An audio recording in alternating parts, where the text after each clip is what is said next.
Good evening. I will call the meeting to order at this time. If you will, please rise for the invocation and remain standing for the Pledge of Allegiance. And I'll call upon Dr. David Barber if he'll lead us in the invocation, please. Let's pray. Lord, thank you so much for this opportunity we have that we can come to do business with the town. We pray, Lord, you help that whatever we say and do will be done, that will be the uplifting to our citizens, that will be the things that we need to do as we help our town move forward in the right way. We pray, Lord, that whatever we do take in consideration all sides, Lord, whether they're the minority or the majority or whatever, that we take in considerations everyone's needs before we make those decisions. Then, Lord, I pray you give us the courage to make the decisions that we need to make. Again, we thank you, Lord, for all you do for us. For us in the mighty name of Jesus, we pray. Amen. Amen. Pledge allegiance to the flag of the United States of America and to the republic for which it stands, one nation, under God, indivisible, with liberty and justice for all.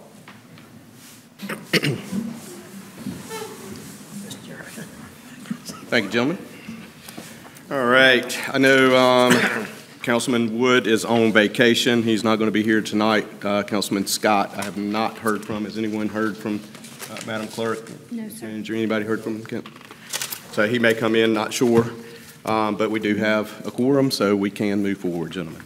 You do have the agenda in front of you. I don't believe we have any known changes to the agenda. Is that right? That's correct. Okay. Any additions or corrections to the agenda, you guys? Not, I'll entertain a motion to approve the agenda. Make a motion to approve the agenda. Second. Motion and a second. All in favor? Aye. Any opposed? All right. Motion carries. Thank you, gentlemen.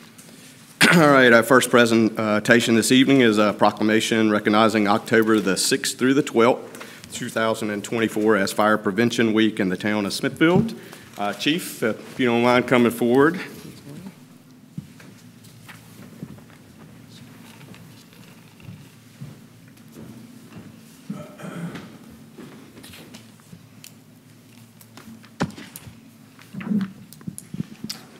How you doing, sir? Good. All right, so if you will, please bear with me as I read the proclamation recognizing October the 6th through the 12th, 2024 as Fire Prevention Week in the town of Smithfield. Whereas the town of Smithfield is committed to ensuring the safety and security of all those living in and visiting our community. And whereas fire is a serious public safety concern, both locally and nationally, and homes are the locations where people are at greatest risk from fire. And whereas the National Fire Protection Association has designated the week of October the 6th through the 12th, 2024 as Fire Prevention Week, with this year's theme being Smoke Alarms, Make Them Work for You, which aims to educate everyone about the simple but important actions they can take to keep themselves and those around them safe from fire.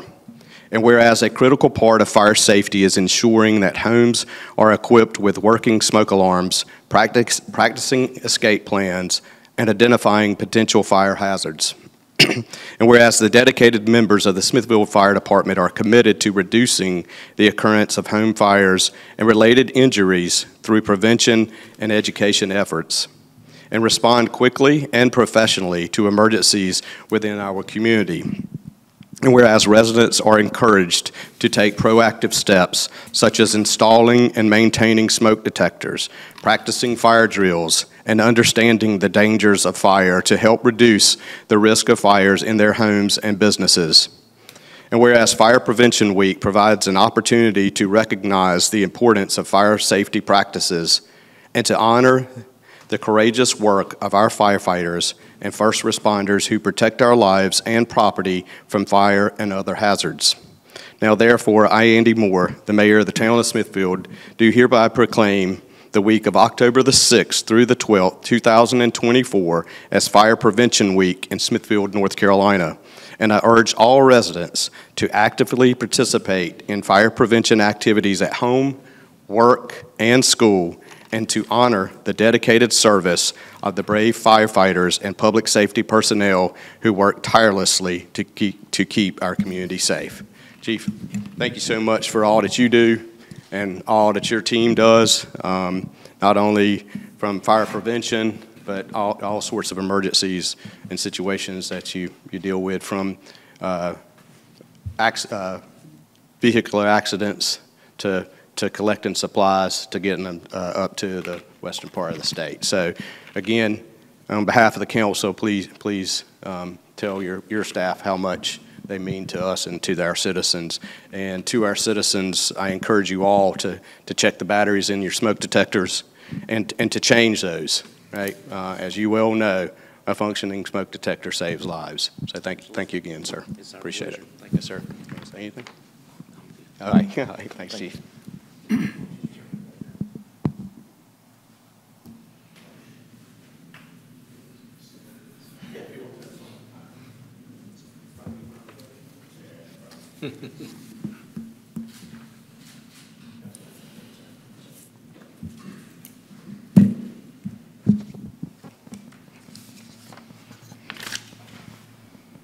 Okay, our next proclamation is recognizing October the 6th through the 12th as Public Power Week in the town of Smithfield. Ted, would you like to come forward, sir? And same to you, sir. Thank you for everything that you do and everything that your staff does to keep our lights on. So we certainly do appreciate it. You're the unsung heroes, right?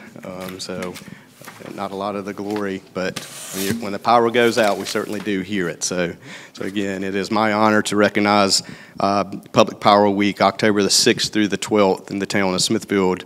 And I do have a proclamation to read as well.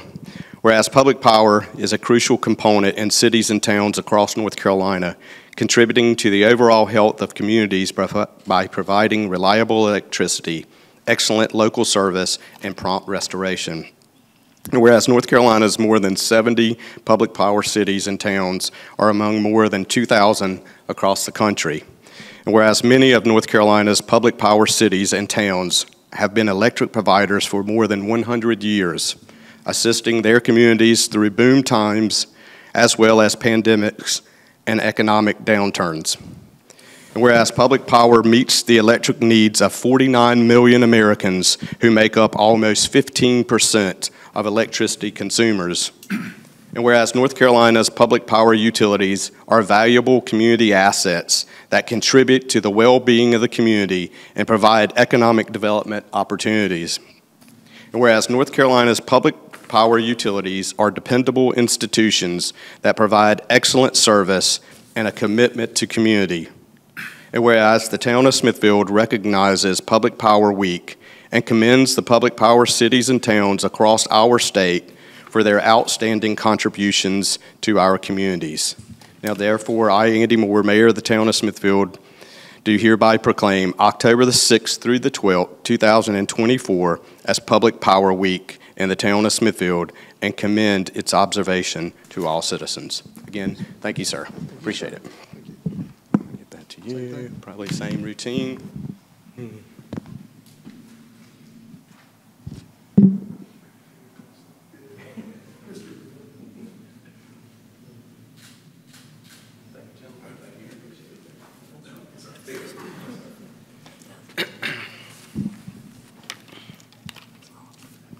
All right, and now one more proclamation. Do we have anyone here? Okay. All right, so this proclamation is recognizing November the 1st, 2024 as National Family Literacy Day in the town of Smithfield. Whereas National Family Literacy Day, established by the 103rd Congress in 1994, and now marking its 30th anniversary on November the 1st, 2024, highlights the importance of reading and learning for the entire family and emphasizes the impact that parents have on their child's learning. And whereas this day is celebrated across America each year and focuses on special activities and events that showcase the importance of family literacy programs that empower families and build a nation of readers. And whereas literacy programs across the United States will observe National Family Literacy Day by holding readathons, book drives, workshops, and family activities at schools, libraries, and community centers to encourage literacy. And whereas as many as 1 in 6 adults struggle with reading and writing, and by learning to read, individuals can gain self-respect and confidence and strive towards goals that otherwise would not be achievable. And whereas the National Society of the Daughters of the American Revolution is a nonprofit, non-political, volunteer women's service organization dedicated to promoting patriotism, preserving American history, and securing America's future through better education for children and adults. And whereas education, being one of the cornerstones of the National Society of the Daughters of the American Revolution, is committed to increasing literacy by promoting and supporting literacy programs. Now therefore, I, Andy Moore, Mayor of the Town of Smithfield, do hereby proclaim November the 1st, 2024 as National Family Literacy Day. To underscore the importance of literacy, celebrate the joy of reading, encourage residents to promote literacy by reading together as a family, and to extend deep appreciation to our local librarians, educators, and literacy service providers for their tireless efforts to strengthen the literacy of our children and our community. Thank you.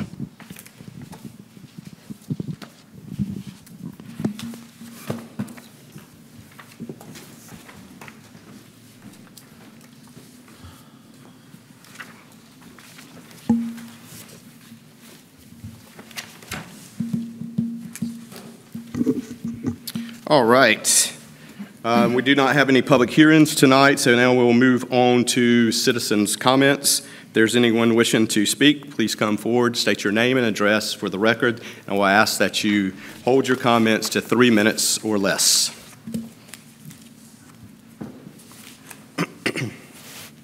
I forgot my glasses. I'm giving everybody one of these, so if I don't read it all, you've got it.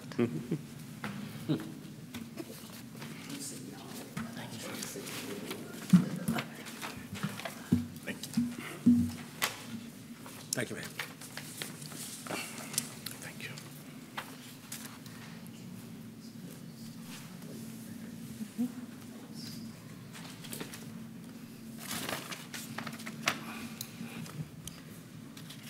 Emma Gimmel, 207 Hancock Street. After the last town board meeting, so much has transpired, which confirms my belief that our town and town council continue down the same path. That is that the town council and the planning department invaded our yards and property rights with lack of transparency by failing to inform its citizens and seeking our input. Pam and I care about our town and how it grows. We express to the town council things that we see, especially when it appears that you can improve on doing things better, a better job, such as the Loomis fiber. You want to keep improving. We are aware no one shows up to our town council meeting to share their thoughts but us. We understand citizens avoid these meetings, and from what I've heard, it's because they feel like they're shut down or that nobody cares to listen or do anything about what they ask. You even do this with your own town council members. We've been coming to the council and planning meetings since 2019. In that time, we have been met with lies, stolen from, laughed at, talked about, and many other things, sadly. A few have shown appreciation for our concern and sharing. After this treatment, we continue showing up because we do care. And we hope that the council will have a chance to approach things and in a different way and share and ask for comments from citizens. This is what we have seen. One, lowering our standards and quality of homes being built and getting very little in return from lowering these standards and changing our UDO. Higher density and connectivity via Steve Winsman, like the Holland Drive and other neighborhoods, these neighbors have complained and they have tried to ask for input along with other neighbors, but they're not listened to because nothing changed.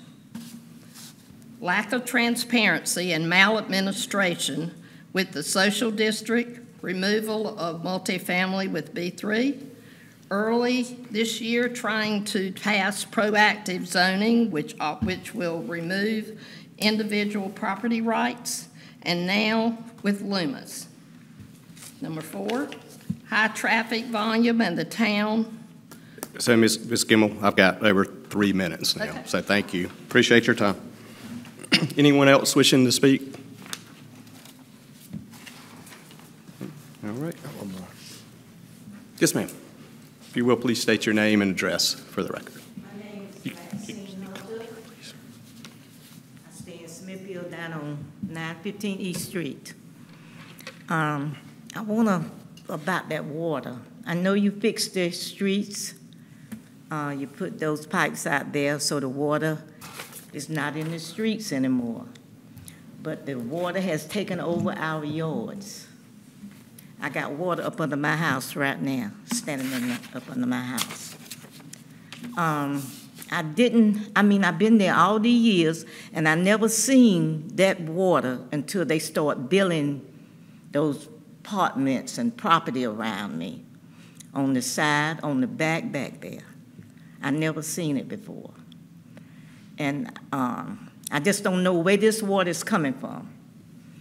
I know it used to be a ditch, I understood, that it ran from the corner there at that church all the way back behind our house. And I just want to know if it's the town, what can be done about it? Because I've never seen this water like this before, and the water's never been up under my house before, never. And what was your address again? I'm sorry. 915 East Street, Smithfield. Mr. Manager, do you know anything, or can you have someone check on that? I know Lawrence has met with Ms. Hunter, and I know we're looking into it.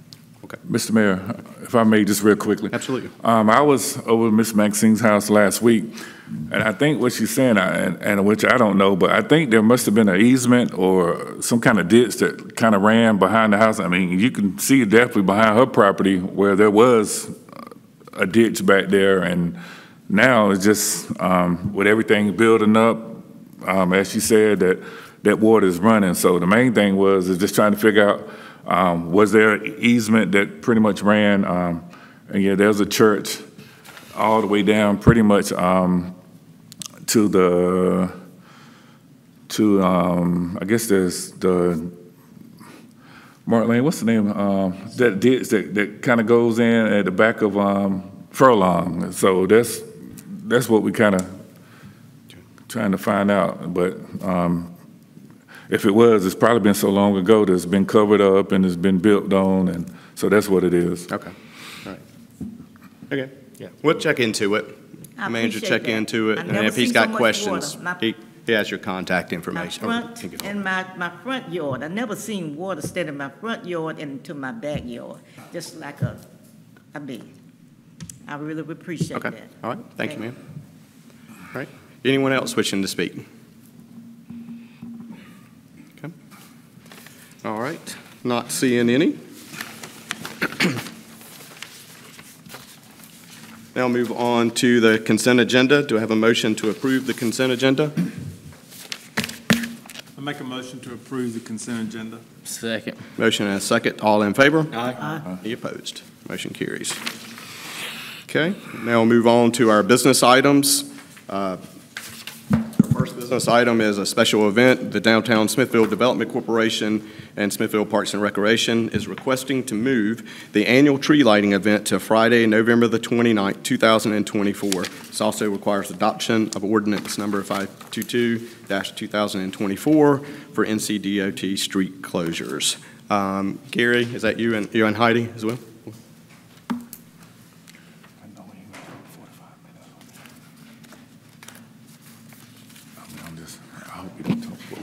Either way.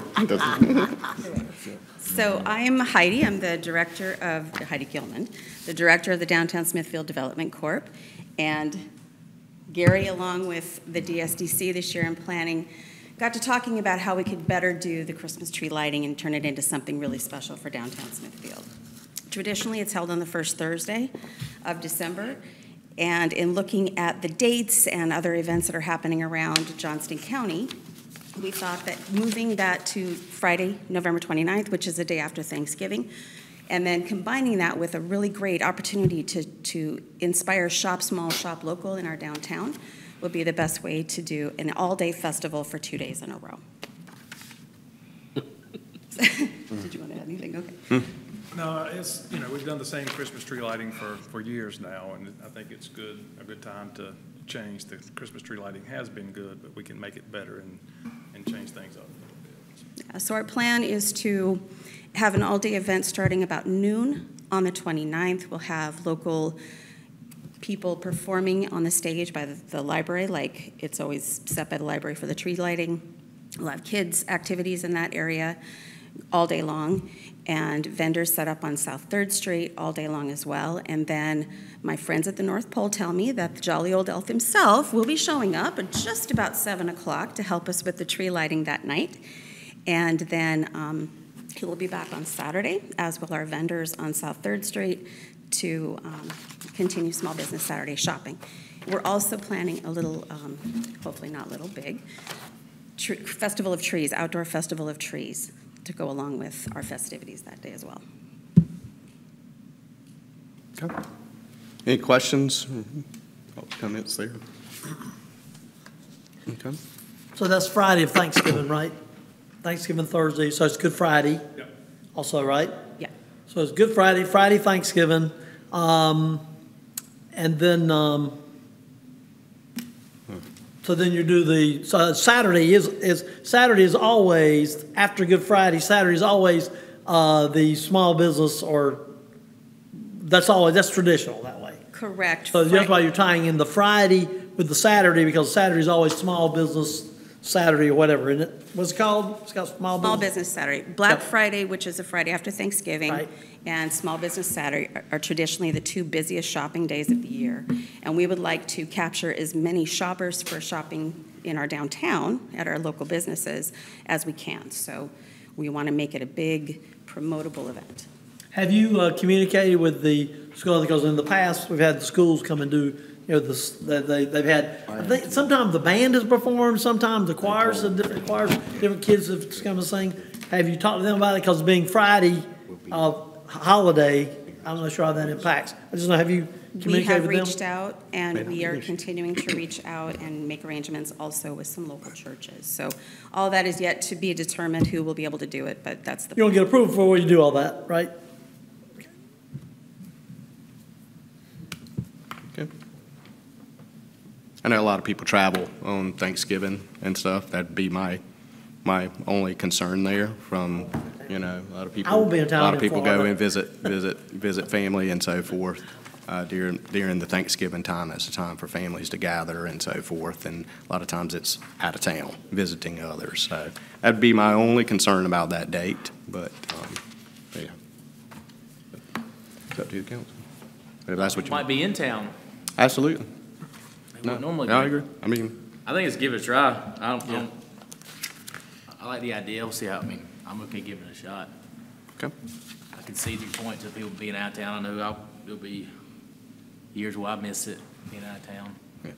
on Thanksgiving, but maybe it'd be a reason for people to stay in town, so. That's what we need to do. All right. Any other questions, comments, thoughts? All right. What's the pleasure of the board? So are we about to approve 3 different parades? Is this what I'm looking at? Is that what this is? Yeah, so it's So in this, It's are we, approving the street closures for those, all those events. this ordinance?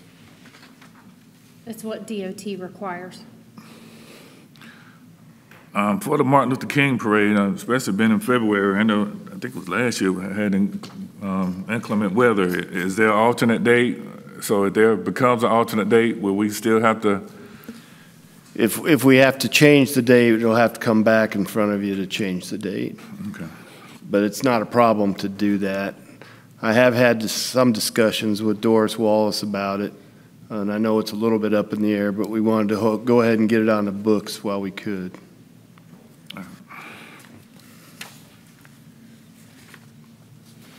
Okay. Any other questions, thoughts? Okay. Do I have a motion to approve the change in the annual tree lighting and then adopt ordinance 522-2024? So moved. Motion, do I have a second? Second. Motion is second. All in favor? Aye. Any opposed? Okay. All right, motion carries. Thank you.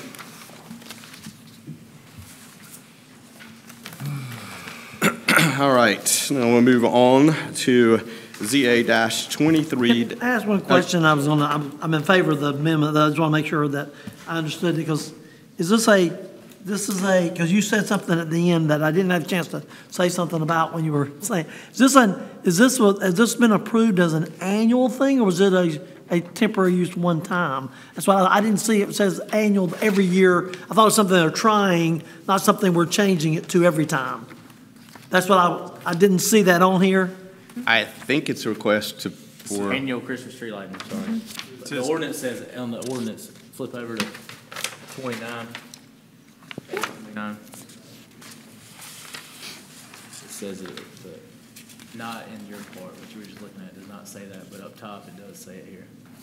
If you want to change it, I can redo the ordinance. No, okay. I just didn't know, because I heard you say annual and I didn't see it say annual. That's why I was trying to confirm that. So, okay. but we could try it. I mean, if we wanted to change it, we could change it next year. Okay, I just want clarification. I just want to make sure I understood the clarification, whether it was a one-time or was an annual. If it was a set perpetually. I'm not necessarily in favor of all these perpetual things that we do sometimes. Yeah. So just Perpetual until we change it. Yeah, I know. Never until it's not. Perpetual change. That's all right. Because they can be handled the deal is they can be handling consent agenda items anyway, in many cases, and we don't have so it doesn't matter. But okay, anyway.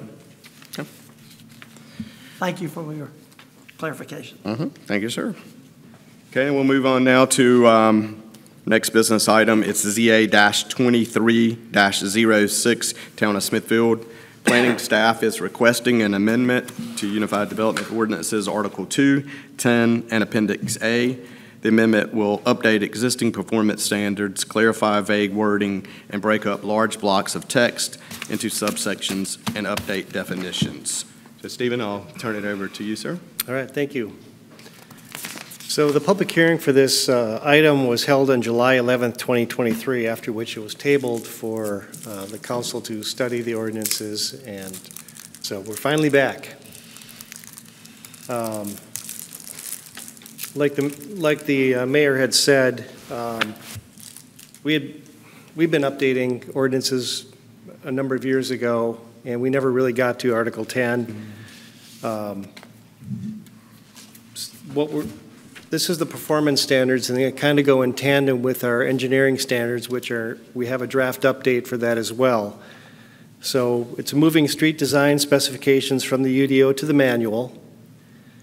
There's some items that are in the manual that really belong in ordinance, so go in the other direction. Article 2 is kind of an orphan section of the code that has some performance standards and some other code in it.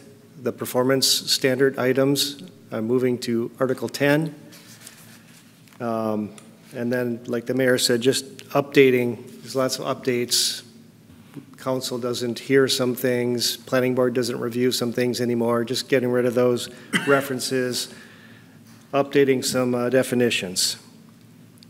So we already addressed Article 2 back in 2023. I'm going to skip that. And Part 1, off-street parking, we did address that at that time. And we looked at this section as well. So really, starting off with the landscape standards. There's not a lot of changes, but there's just a few. This first one, we have triggers in the code for when the landscaping, dumpster, and parking requirements come into play. And the one that I keep getting, we keep bumping into is where incremental additions to buildings are made, which are really the opportunity to bring things into compliance. But the way the code is written, it requires there be 10 additional parking stalls also added in addition to 25% of the building. And staff is requesting that if there's a building expansion of 25%, that the site would have to be in conformance with this section of the code, as opposed to waiting until you get 10 more parking stalls. Because sometimes you're not creating more parking, but it's pretty impactful. And some of these sites, that's really our only opportunity to bring sites up to standards. So give that some thought.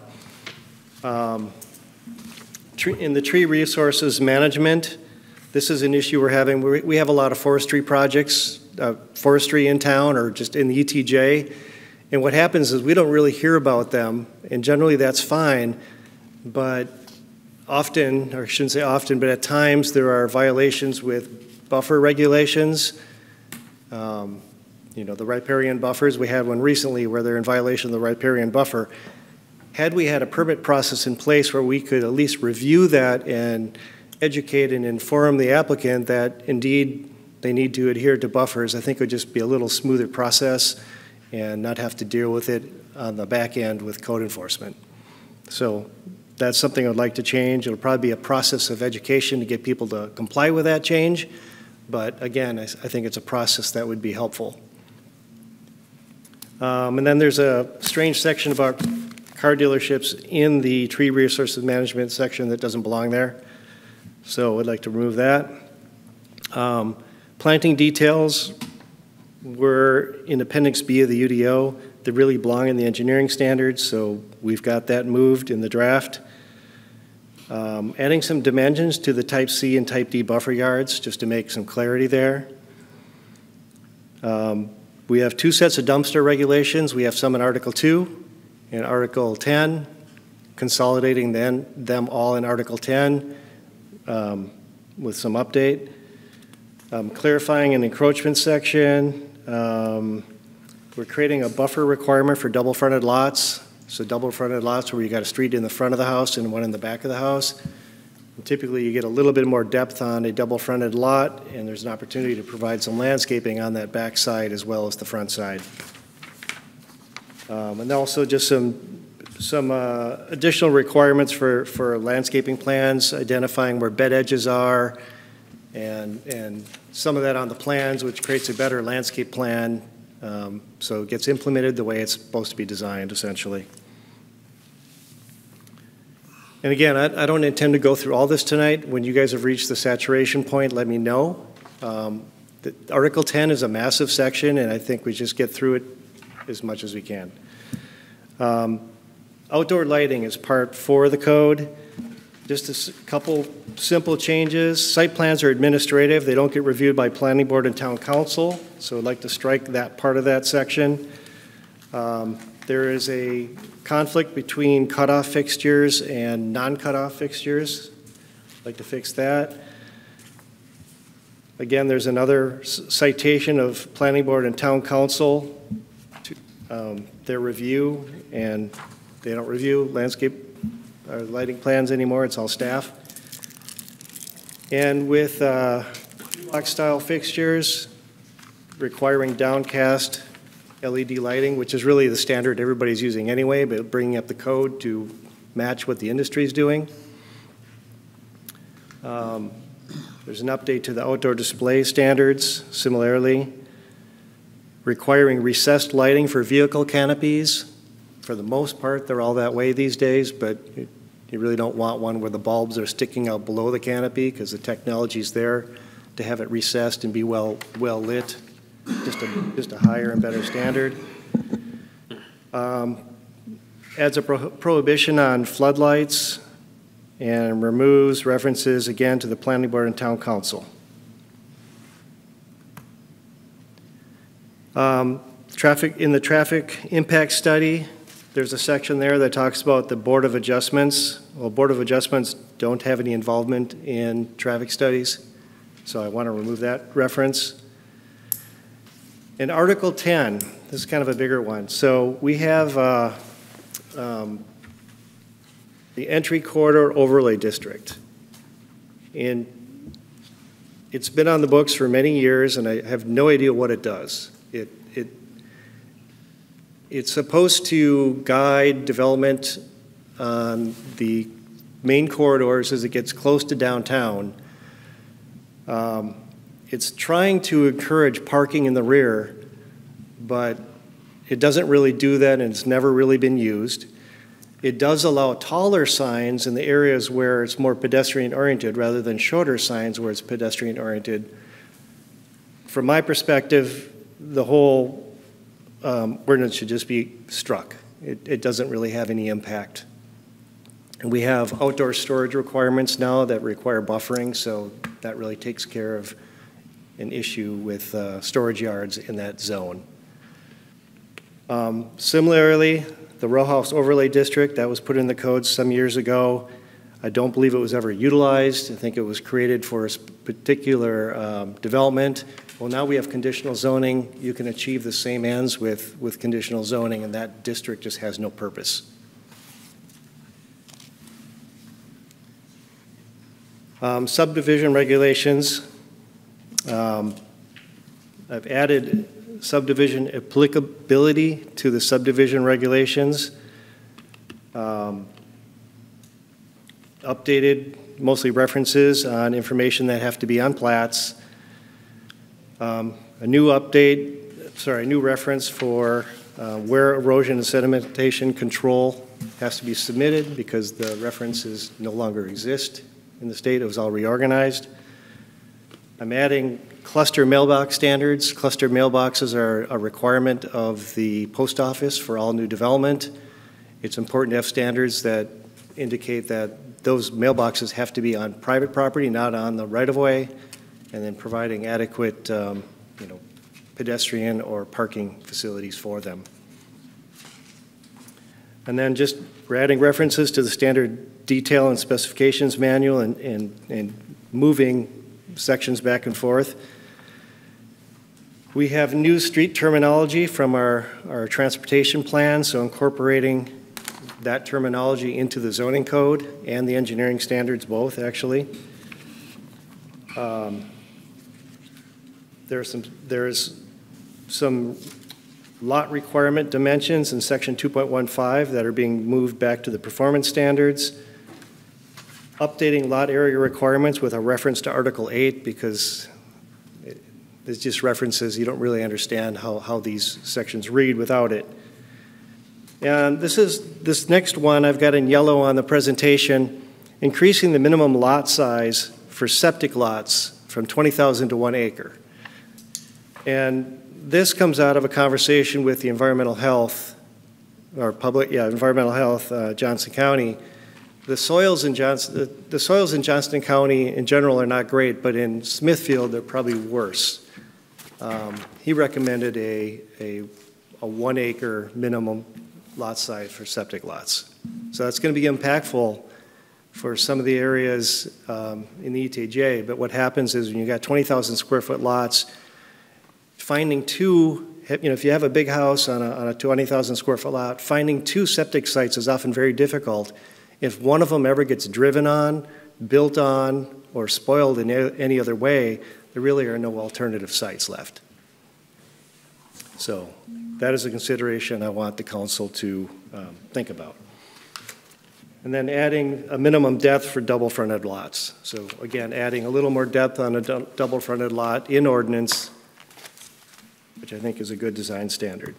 Can I have a clarification? Yeah. So on the septic tank issue, that's already Johnson County's, is that Johnson County's requirement today? No, we have a 20,000 square foot Okay, I lot. understand. No, what I'm saying is Johnson County has a minimum requirement. What is Johnson County's minimum requirement for septic tanks? I don't know what they have in their code, but their soils, talking to the environmental, I think it's probably 20,000 square foot, but in talking to him, he said our soils tend to be worse, probably because the Neuse River runs right by.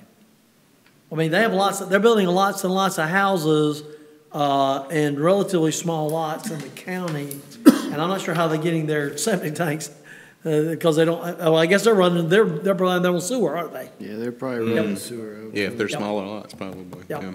So, Okay, because they got they have all the sewer allocation. yeah.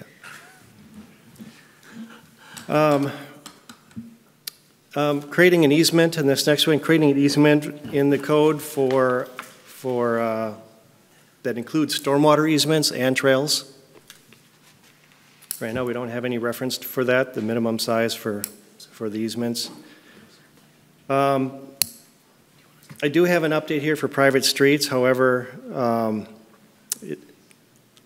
I'm preparing another ordinance amendment dealing with multifamily that will also address private streets, so you'll probably be seeing, if this gets updated before that does, you'll be seeing an update to it. So that'll likely change. Marginal street access, just updating it with the new terminology for streets, updating again with half streets, adding references to the engineering standard manual, updating the alley section, updating the PUD streets, requiring sidewalks on both sides of PUD streets, just strengthening that section a little bit. That seems to be what we're getting on most of our conditional zoning anyway, so we really are updating it to what the development community is actually even doing today.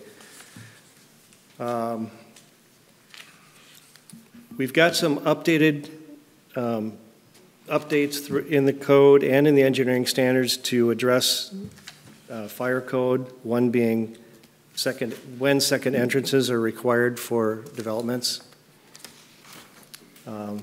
And then updating the temporary turnaround requirements to meet updated fire code. And in the sidewalk section, referencing the pedestrian plan as to basically when sidewalks are required and when they actually should be a trail to meet the trail plan, bed plan.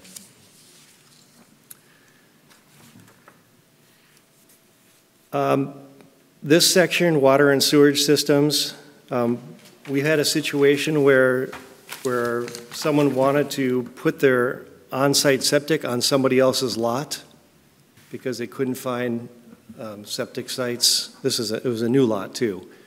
I think it's important as much as possible to have on-site septic on the lot to which the construction is occurring. I mean, things could be done by variance or other means if it's absolutely necessary for health safety reasons, but I think for good planning, you should plan to have the septic system on the lot that you're developing. And then just adding to it construction according to the engineering specifications and details manual, just having those references in the UDO. So one thing that in the code right now, with plat approvals, right now for the public dedications, it requires a resolution by the town council to accept the public dedications. That's an extra step in the process. The council doesn't actually see final plats anymore. They on the final plat document, which is administrative, there is a certification that Mike signs that accepts the public dedications. The town council actually sees what is going to be dedicated to the public at the preliminary plat stage. So you're reviewing it, you approve of the preliminary plat, and with it, the understanding of what is going to be public and not public. And it seems to me, it seems like an unnecessary step to have a separate resolution come before the council to accept the public dedications when it's already on the final plat and the council's already reviewed it.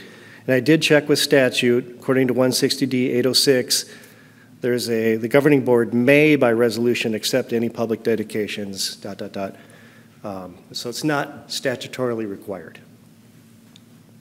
You okay with that, Bob?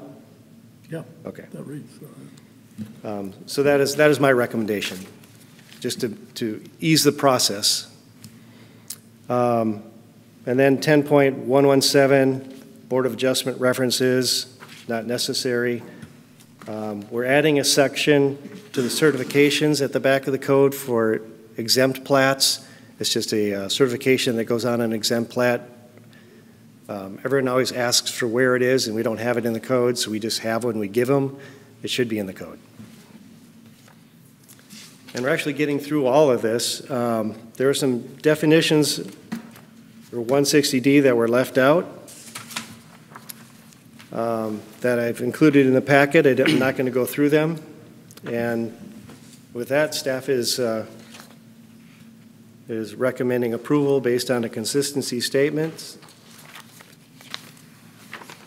And so staff would be looking for adoption of the text amendments, and also if the council has reviewed the engineering standards, I haven't gone through those, but we've made corresponding changes to the engineering standards, updating them. They were almost 30, 40 years old, and we're much in conflict with the performance standards. Now they're all together. And if the council so wishes, this item could be tabled to another meeting so you can go through it one more time and ask questions of staff, or we could adopt one or both tonight.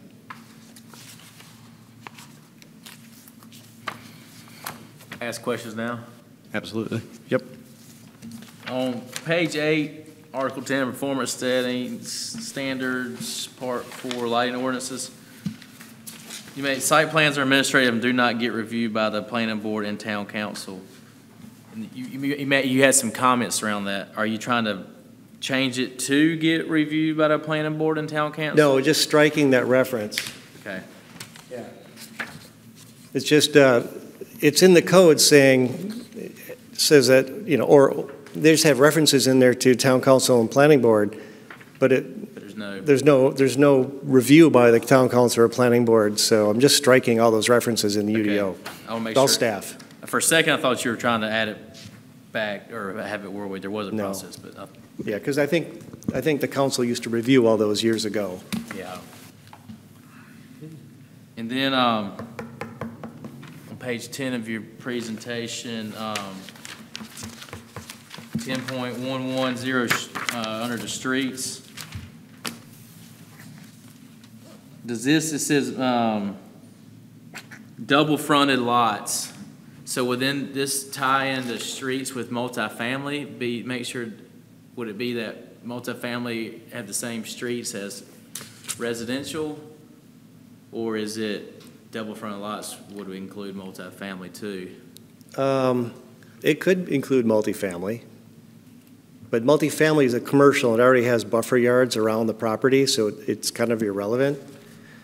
It's usually the single family where you got a front and a backyard clearly defined. And if you got a busy street in the front and Double fronted, okay, so maybe I misread. So double fronted lots is when a street's in front of the house and the street's, okay, then what I was saying is. Okay. I was thinking. You're thinking of the perimeter yards. Well, I was thinking two multifamily, two houses facing the front street, two residents facing front street. Okay. So, never mind, makes sense now. I had a question related to, so you're talking about the lighting. So on the lighting, so that we have, the ordinances specifies for street lighting, how far apart street lighting should be, is that? I don't think street lighting. Street lighting I don't think is required, but when you put it in, there are I'm not sure how it works, We don't have actually. street lighting required in our subdivisions? I don't believe they're required. Ted, you guys design some of the lights, don't you, for in town? On request, usually the developer does the subdivision. So they usually put in the lights. But it's not part of our UDO, we don't require them to put lighting in? I don't think it's a requirement, no. It should be in there, though. And like, my question was really following, I made the assumption that it's in there because it should be in there. Because especially, with the high density of housing that we're having, we definitely need lighting. But also, then my question was gonna be is, the UDO, what covers it so even with, so I know if Duke Energy is the power people, because it's their poles that they put the lighting on, Duke Energy does that. Progress Energy, whatever we call them, I changed too many names. You know what I mean? They do that. But in town of Smithfield, we do it, I guess they pay for it. Is that the way it works in Smithfield? We approve their design, and they pay for it. They pay for it. We put it on because it's our poles. And then it comes If they want to upgrade to a fancy pole. Right, I understand. They pay Okay. the difference. Okay, but we don't define what in our UDO doesn't define what that should be, how many feet before we put a pole, put a light on? I don't think there is a standard for that at all.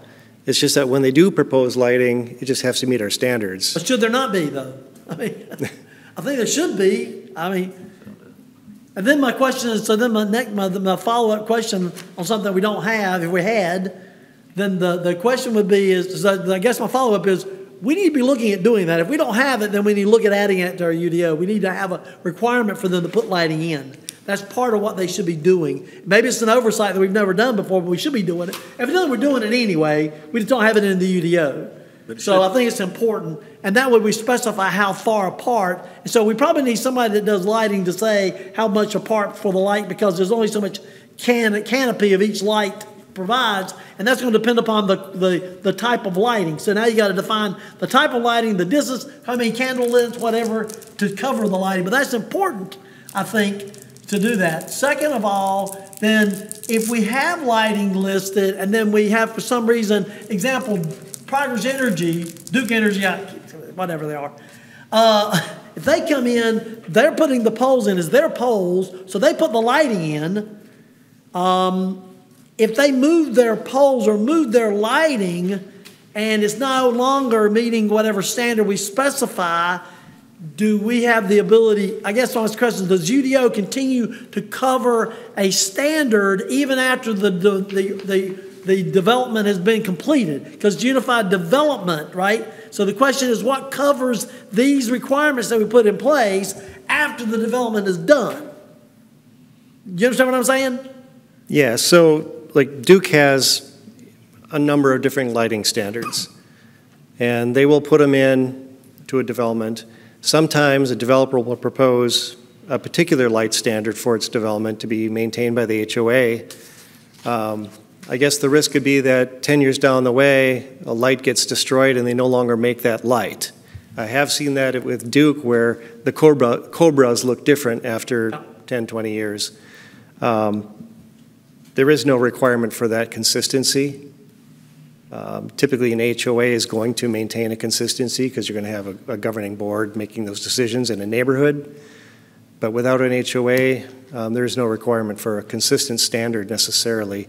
I think the town has sort of a default standard, and I think the Cobra is Duke's default standard. But again, those can be updated from time to time. But so if we have poles and we have who's responsible for replacing the light bulb goes out? We are, aren't we? Yes, but I would point out those subdivisions, everything's underground, so there are fewer poles, like you won't have but yes, we replace the bulbs with the bulbs go out. Yes, sir. Yes, sir. But we have lights, so we have street lights though. Yes, sir. And they're on our pole. Well, whatever they are, they're still there. We have the responsibility for replacing the lights. It does not. It's not a HOA that does it. It's us that does it. That depends. There could be a division that has an HOA that has accepted that.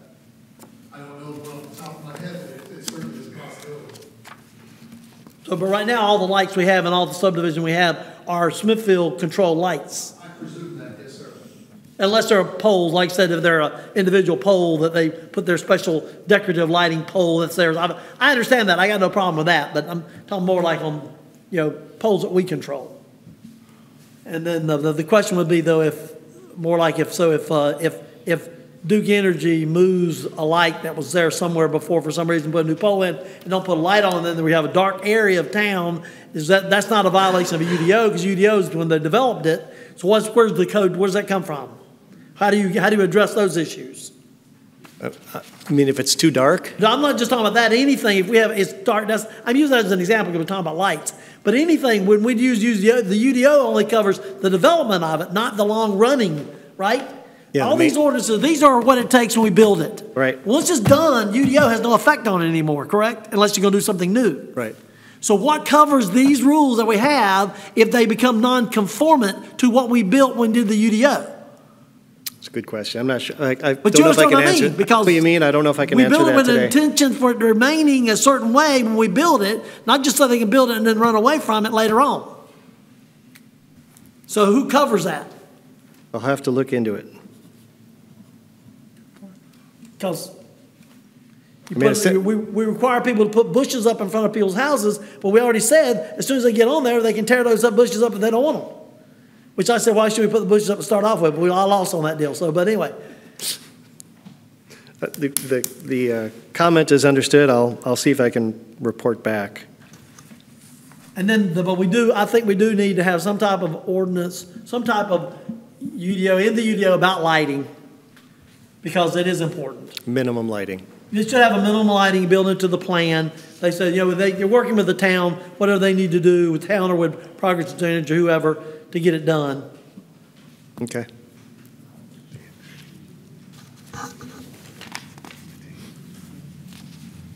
Good points. There is remedy in town if there's a pole nearby and you don't think there's enough light, you can. Is there? How? If there's a pole on your property, you can ask the town and you can pay for the light to be installed. Am I remember right? Not if it's a Duke Energy pole. Progress Energy, you can't. It's not their pole. You got to contact them. Well, I'm talking about our poles. Right, but I'm in West Smithfield, so my district is dealing with Progress Energy. I'm just saying, I agree. If you got an issue, call Ted and they take care of it. No problem. They're not outside people. We're dealing with outside entities. Now, you have to have something that makes a requirement for them to do something. So, how do we? Because I have a case right now that people keep asking me about because there was a pole right on Whitley Drive on the corner of Whitley Drive, Wilson Mills Road, and they took down a huge tree, and then they took the pole down. They put a new pole up. They did not put the light back over there. I think they put it in a different location, but it's hard to see to turn on Whitley Drive now because it's dark. There's no light that used to be there. So I don't know what the requirement is though for that. And people ask me all the time. I don't know the answer. So. Ask who for it? The town of Smithfield, so my philosophy is that the town of Smithfield citizens should be contacting the town of Smithfield about any of their needs that they have, and then they can contact the people they need to be contacting, unless it's related to their bills. Because they're still in town, they still have people, they're still paying the salaries of people too through taxes. So, you don't have to have 50 people contacting when one person could contact for it. So. I will look into all those issues. Thank you, sir. Good with that. Any other questions? I got one question. On page 7, Article 10.9, tree resource management, just for, it's like new construction now? Mm-hmm. Okay. So it's not just somebody buys another house, they have to get something to get trees down, that they have to have a permit like a homeowner? No. This is just new No, construction? that was for logging operations. Okay, so not just cutting out a couple No. trees in yards, not, okay, doesn't trigger that. Okay, just want to make sure. Good point. Any other questions? So on the lighting, I don't remember what section it was, but it was talking about, I'm assuming this is applying to commercial, but it does talk residential in there at some point, but it talks about a permit, so kind of along the lines of Councilman Rabel, if someone wanted to go in and put in some landscaping lighting in their residential, would that require a permit? No. And then also, I do have a question around the minimum lot area for septic lots being 1 acre. I think that's something I would like to have some more information on. And I think we need to take a look at that before we just randomly approve that, right? I can talk to environmental health a little bit more about it. I mean, I see what they're saying, but how many soil tests are they doing in the town of Smithfield? Because we don't have the septic, right? So before we willy-nilly approve that, I think I would like some more information on that. I think we ought to hold up on this until we get some additional information on some of these points. Okay.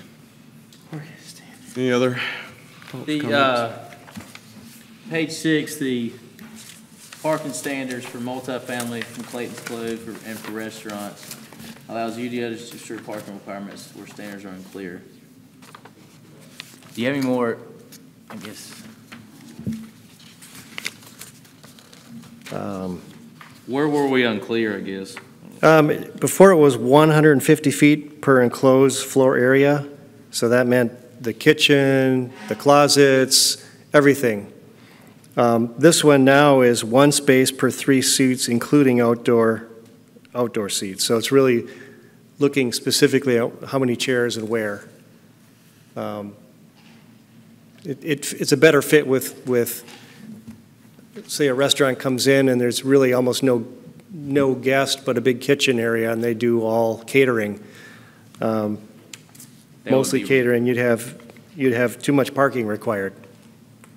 So this is just fine tuning it. Does that tie in with like the fire code? And the reason I ask is, I mean, we could have a restaurant come in and they show us their plans and they only have X number of seating. But then after they open, they could totally change their seating arrangement on the inside and have a lot more seating. Yeah, at that point they would have to. Maybe they should come back in, but that doesn't mean they're coming back in, right? And I think we need to. I mean, that may work, but we're seeing a lot of growth in restaurants and so forth, and parking, whether it's reality or not. Parking seems to be a concern and an issue of people, right? So I want to make sure if we do this, we get it. Yeah, I mean, if it were a new restaurant, anything that would require a zoning permit, we'd for sure be able to enforce this. But you're talking about like an internal renovation of a restaurant where it's the same owner, no change in tenancy or anything. Right.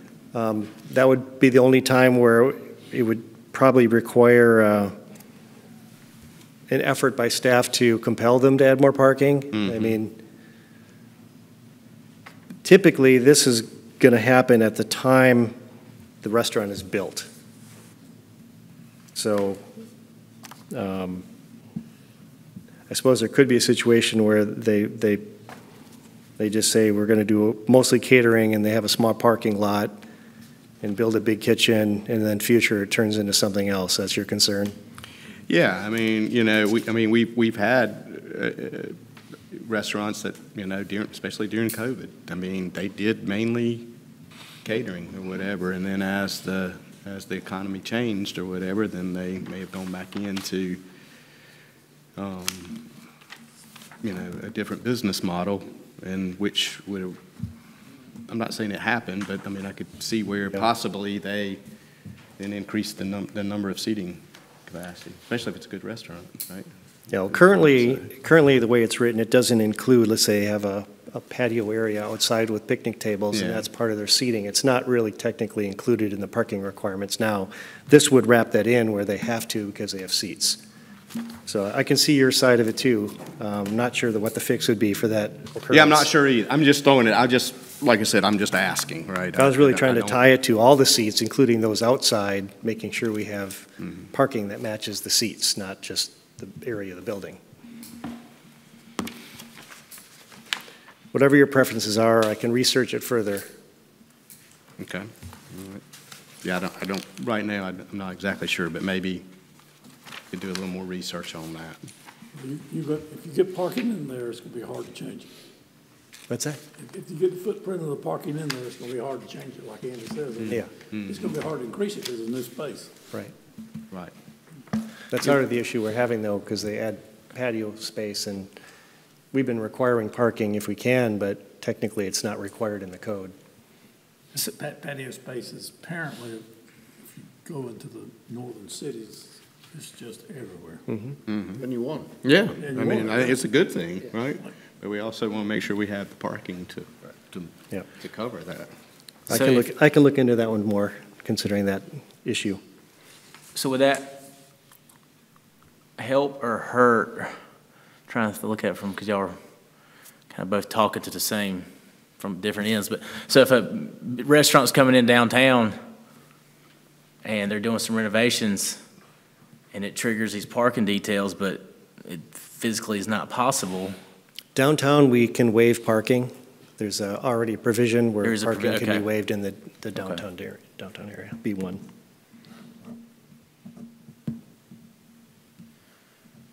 It'd be interesting to see what Raleigh does, or Durham. I mean, Yeah. 'cause they've got the problem. Like, certain streets are just, everybody's eating outside.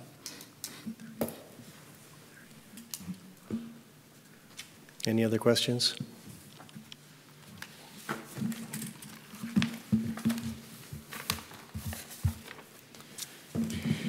Any questions or comments?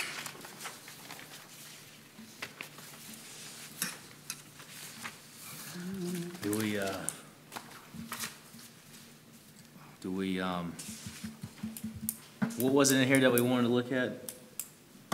The lights? There was others. The lights, the septic. What'd you say? Septic. Septic. For the septic. And the parking. Should we? Mr. Mayor, I want to make can I make a motion? Sure, I mean, Well, I want to make a motion that we table this until November the 12th. That's the first meeting in November, because the 5th election day. November the 12th, they give us a month to review it, make more comments, and then we can bring it back up on the 12th. That gives us a month. Also gives room for the two that's not here to make their comments too involved in it.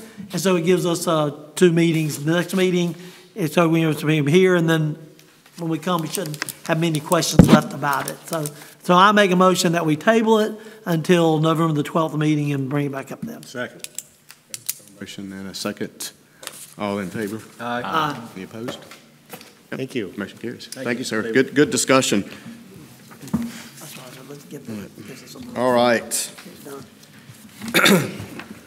Now move to council members' comments. Any of the council members have anything? I have a comment. We have October 12th is coming up. That's right. We have a number of people coming for our drone flying day on October 12th. It'll start at from 11 to 2. We have one school I know confirmed they're going to be bringing 40. They told me they're bringing 40 kids in for that event. We're supposed to have a drone race on that day.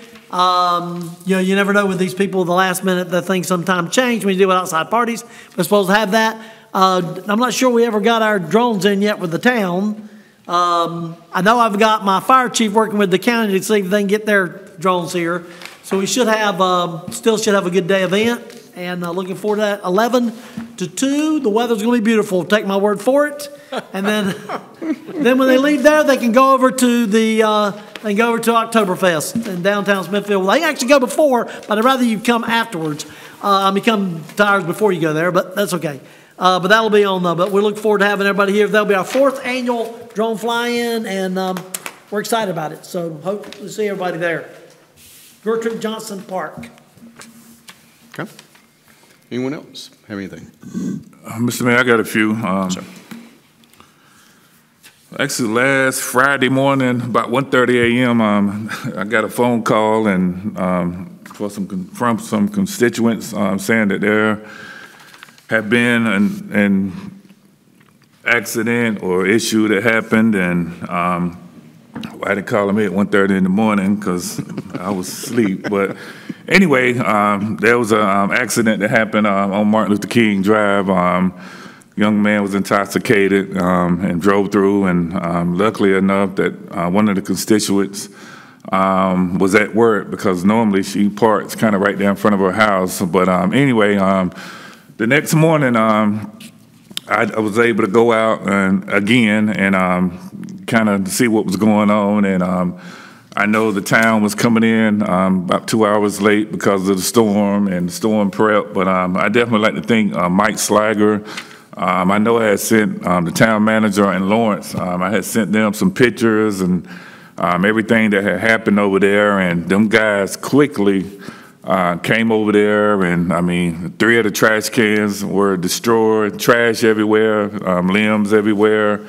But them guys came over there and, you know, quickly cleaned up the area or whatever. And I thanked all them that day, but I just like to publicly thank them with that because that could have been a scarier situation than what it was. And thanks to Chief, the police chief, with their guys acting fast and being able to find that guy that night. So I definitely like to publicly thank everybody who played a part in that.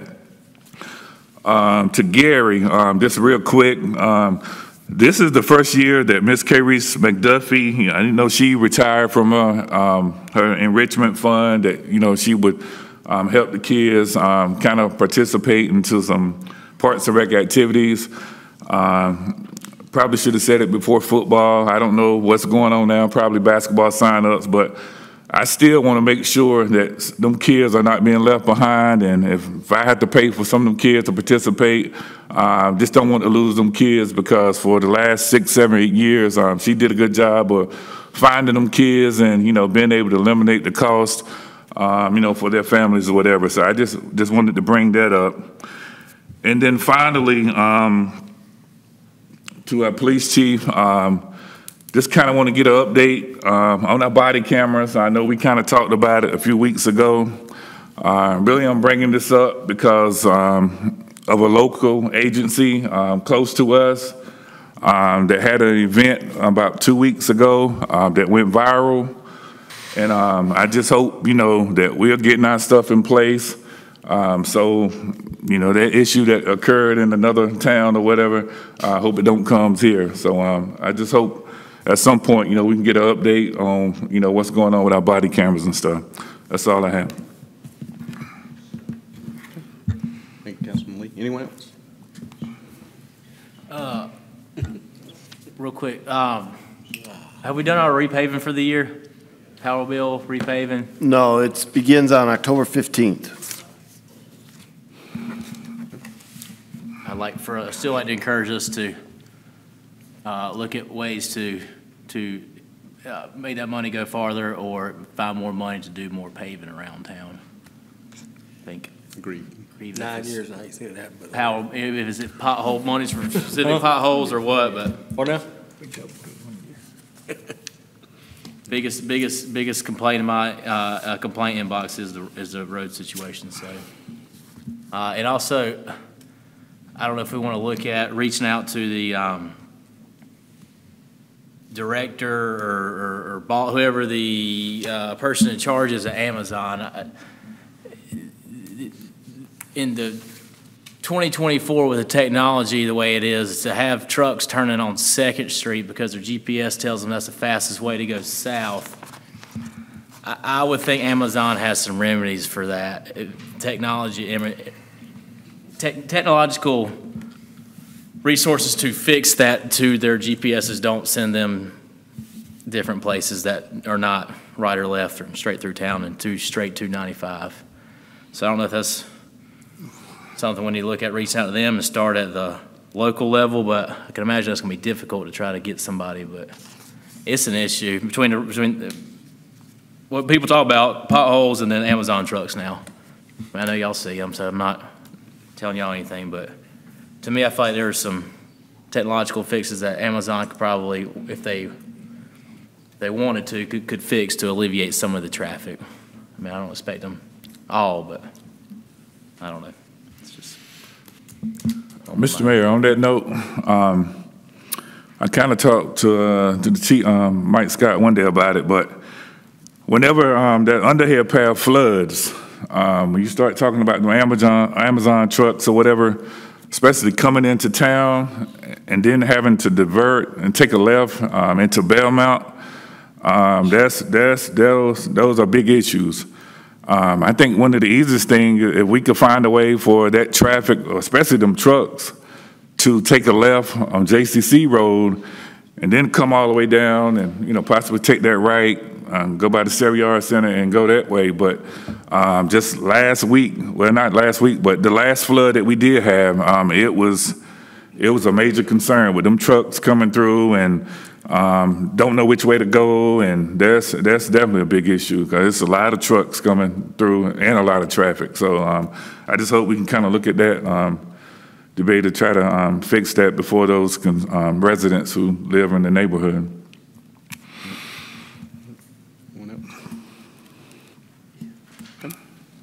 I just wanted to, is everybody done? I just wanted to say thank you to town staff for the preparations that we did, you know, prior to the recent storms that we've had.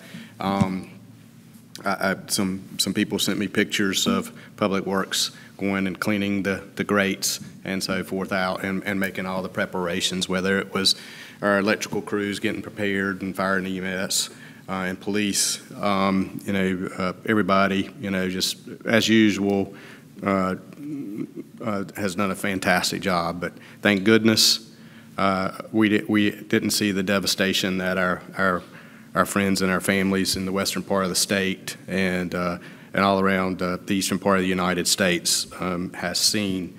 And just want to say that, you know, my thoughts and prayers go out to all of them.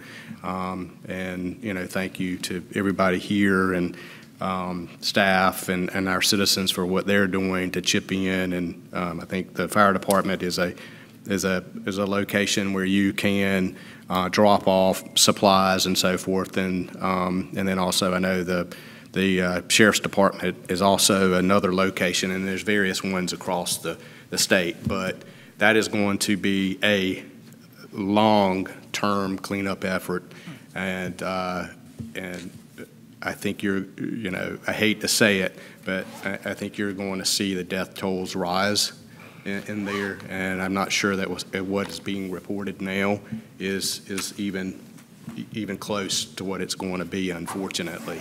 But just wanted to publicly say that my thoughts and prayers. You know, we have a local, a Johnston County native who's a fire chief up that way, and I've seen him on some of the press conferences on TV and so forth, and he sent me some messages and so forth, and I know they are just running non-stop, and in fact, it's just, you know, like I said, I can't even fathom it. Right, we've had a lot of destruction here during our storms, and since, you know, since we've been on the council and so forth, but nothing anywhere that compares to what they're going through. So I certainly hope that if there's anything that we can do as a town, any resources, I know we're limited, but, you know, I certainly would be 100% behind it if any of our staff or anybody would like, you know, to go. You know, I don't want to speak for the council, but, you know, if there's any time or anything that we could do, whether it's one of our Swiftwater crews or whatever. I mean, I'm looking at you, Chief, but for all departments, right? I would certainly 100% be behind sending a crew and paying those individuals to go help out if at all possible. That's just Andy Moore speaking. I'll leave that up to you, Mr. Manager, if there is, right? And I'm, you know, but I know there's a lot of people wanting to help, and the last thing we want to do is go up there and be in the way. I understand that too. So it might be better that we wait because and be on the second wave. To maybe some of those individuals, give them time to rest and so forth. But like I said, just my thoughts and prayers to go out to all of them, all the citizens, all the elected officials. You know, everybody gets second guessed, and whether it's communication, whether it's resources, whether it's supplies or whatever in those situations. But that is a huge undertaking, and like I said, you know, the leadership there, hats off to all of them. And I know it's not easy and so forth. So, the other thing I did want to bring up, Mr. Manager, is, and you're speaking of the paving, I 100% agree with that. I mean, we should look for some ways. We do have some of those additional funds maybe we could put towards paving, but also as we move towards the hurricane season or in the middle of the hurricane season, we were talking about drainage. We had a lady here tonight talking about drainage. And Councilman Lee, you have brought this up in the past as well. I think it is time for us to put together a plan for the ditches that we have around the town, all of the ditches. And let's, I know we can't tackle everything at one time, but I think we need a plan of looking at the ditches, whether it's East Smithfield or West Smithfield, North Smithfield, South, they're all over town, right? And let's pick an area or whatever we have to do, and let's get some quotes. So if we can't do it in-house, but to get some quotes. I know there's a lot of areas where the piping that runs underneath the driveways is just so clogged. The ditches may be fine, but the piping that runs underneath the driveways is just so clogged up that the water can barely flow through there. So I'd like to see us kind of get a plan together and then come back to the council to see if we can come up with some resource to at least start tackling some of those issues. And I know I believe we put in the budget like a trailer or something. Correct. I'm not sure what the status of that is or if that will help. I think we were thinking that it might be able to help as far as cleaning out some of those culverts, and we'll keep our, maybe it will. But I'm looking back at Lawrence right now. I'm not sure, but if not, there are companies that do have the equipment to do it right. So yeah. So Mr. Manager, I would just ask that we begin to put that together. No huge rush, but we could just start working on it. That's all I have. I'll turn it over to you, sir. If there are no other comments. Oh. I'm going to let you know that Mr. Lawrence gave me a list of all the addresses in West Smithfield where they're going to be doing exactly what you're asking. Sweet. Is that what you were pointing at me about? Well, we've had these discussions. I got a list on mine. I didn't get that, did I? I got a list on mine. He's playing favorites, I believe. Must be. Okay. Sometime West Smithfield's got to be first. Well, thank you. Look at the draw sometime. He'll get some grease, I guess. So we have had the discussions. Lawrence and I have had those discussions. So thank you, sir. Appreciate it. So yes, let's continue on with that, and we'll take a look at that and go from there. Mr. Manager, turn it over to you, sir. Thank you, Mr. Mayor. I want to also remind, before the drone fly-in and the Oktoberfest on the night before, Friday night on October 11th, we've got a Chris Hagen band playing down at the amphitheater, so come down on Friday night and get ready for all the events that are going to take place on Saturday. In reference to the body cameras, I can update you a little bit now. We are currently at the mercy of the federal government. That is a grant. We have completed all of our paperwork. We have submitted all of our paperwork. All of our paperwork has been accepted by the federal government. However, they have not came back and awarded us the ability to start drawing down any funds. So that is what we're waiting for. And once we get that okay, then I know the chief has already been looking at different types of body cameras, and we'll be ready to proceed relatively quickly. But we're all sitting here waiting for the federal government to give us permission to start spending money. That's where we're at. Thank you, Mr. Mayor. Yes, sir. All right. I think that is it. If there's nothing further, I'll entertain a motion to adjourn. I make a motion to adjourn. Motion and a second. All in favor? Aye. Any opposed? Staying adjourned. Thank you.